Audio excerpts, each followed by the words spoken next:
Are we dancing on the funeral pyre of our Mother Earth? Wow, that's a heavy question, isn't it? In this explainer, we're going to dive into what that really means by unpacking a really powerful piece of writing that confronts that exact idea. So let's get into it. So the piece we're looking at kicks off with this really stark image. It paints this picture of a planet that's in agony, while we, humanity, just kind of carry on, totally oblivious, just caught up in our own thing. This contrast, it really sets the stage for everything else. And that leads us right to the heart of the matter. This question. It just cuts through all the noise, right? All the economic debates, all the politics, and it forces you to face a basic, fundamental reality. What good is all our so-called wealth when the planet can't support life? So I want you to think of this explainer as more than just information. The source material is really meant to be a mirror. It's a chance to take a hard look, a moment for some deep self-reflection about our collective story and, our own individual part in it. To really understand where we are now, we first have to remember where we came from. This first section is all about our original relationship with the planet, a relationship we may have forgotten. I mean, look at how simple this is. Before we built up all our complex societies, our religions, our nations, our economies, there was just one simple, fundamental truth: the Earth. She was, as the source calls her, our first mother. And like a mother, her gifts were just given, unconditionally. Think about it for a second. Water wasn't a product with a price tag.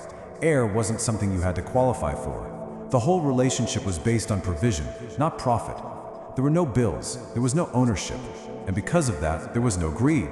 And this right here, this illustrates the moment everything changed. We went from seeing ourselves as children of the earth, as a part of it all, to believing we were its owners, separate from it, superior to it. And according to the source, this one shift in how we see ourselves was, and I quote, the beginning of the end. So let's see how that shift brought us to where we are today. This next part is all about deconstructing our idea of progress and asking a pretty tough question. Is it really progress at all? Here is the core argument, right here. We've created a version of progress that is just fundamentally self-destructive. If your growth, your development requires you to tear apart the very system that keeps you alive, what are you even doing?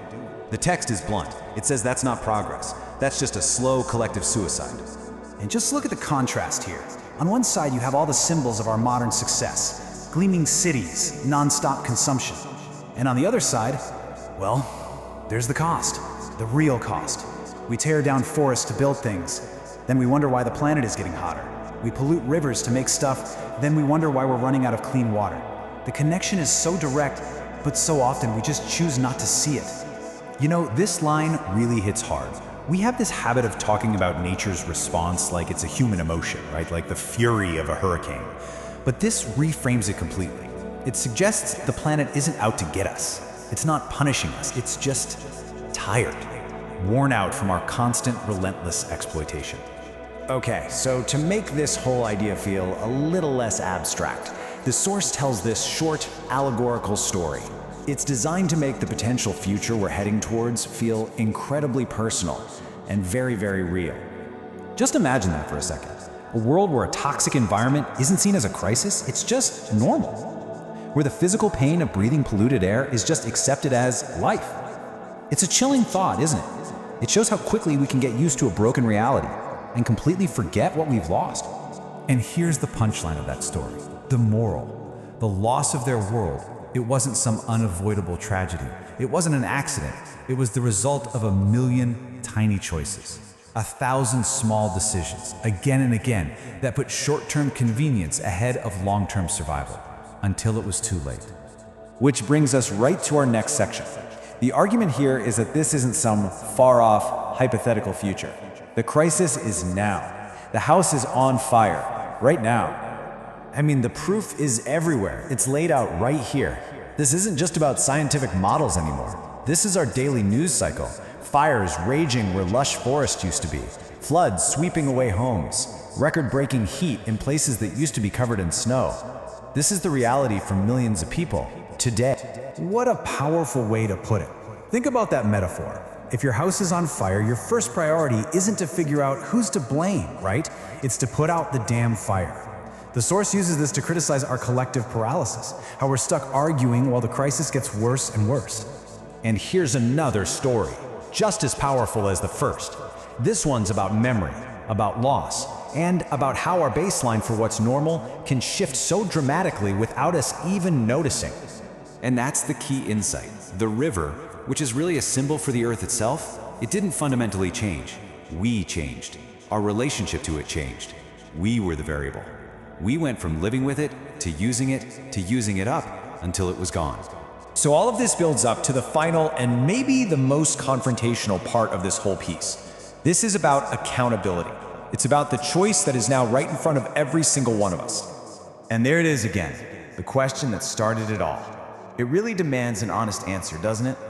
We talk a good game about saving the planet, but do our actions, what we buy, what we waste, what we prioritize, do they actually reflect that? Or do they look more like a party, a dance of blissful ignorance on a planet that's dying? But it's not all doom and gloom. The source doesn't just leave us in despair. It actually proposes a way forward. And it's a path that's rooted not just in new technologies or policies, but in a real shift inside of us. It begins with awareness, truly seeing the problem. Then it moves to accepting our shared responsibility. And it all culminates in acting with a renewed sense of our common humanity. This might be the most haunting question in the entire piece. It frames our choices today not just in terms of our own lives, but in the context of history. We are the generation that will have to answer this question. So what will our answer be? That we were too busy? Or that we were brave? And maybe, at the end of the day, this is what it all comes down to. That fundamental shift in perspective, from owner to protector, from domination to stewardship. This one idea reframes our entire purpose here.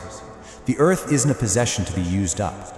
She's our home, our mother, and she was ours to protect. Something to think about.